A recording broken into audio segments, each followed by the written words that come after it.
desert. Any morning, in fact, in the last months of 1942. Vic Squadron was a small unit in the great force which pursued Rommel across the wastes of Libya and is camped somewhere between El Alamein and Tripoli before the collapse of the Axis forces in Africa. As the blazing desert day begins, ground crews strip off the camouflage covers which hide the tank-busting hurricanes. The squadron has been moving forward for weeks now, a day or two here, and then on to a new place just like this, but nearer to Tripoli. The ground crews are always busy when the aircraft are not flying. They can only relax when the kites are away, and that can be a pretty anxious time too. This morning, as usual, there is plenty of work to do on the Hurricanes, those wonderful all-purpose machines. The Hurricane started life as a fighter, and with the Spitfires, damaged the enemy mightily in the Battle of Britain.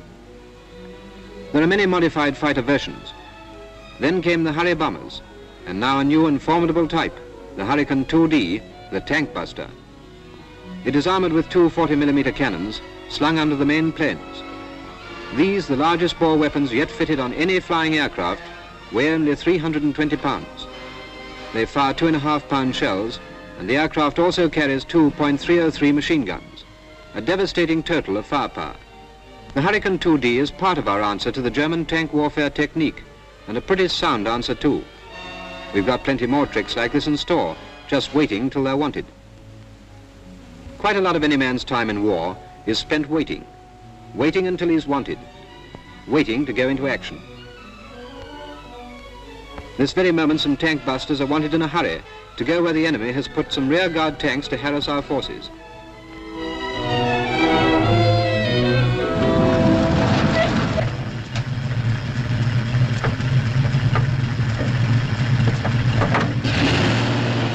The pilots rush out to the machines. Engines burst into life.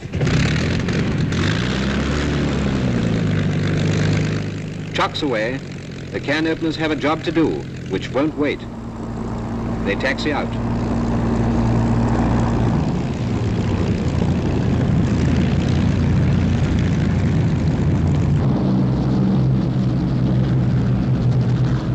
And roar across the sand into the sky.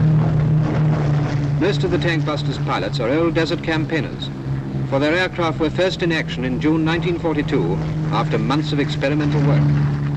In the first day of the Alamein offensive, they accounted for 19 enemy tanks, and during all the long triumphant pursuit, they have been doing brilliant work.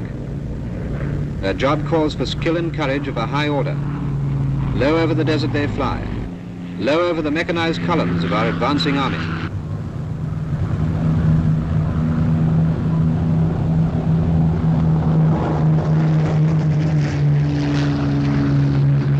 Soon they have to climb to a great height to cross the dead ground between us and the enemy.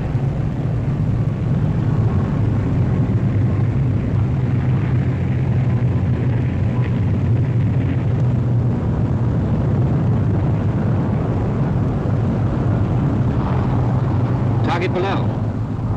The Hurricanes peel off and swoop down to the attack.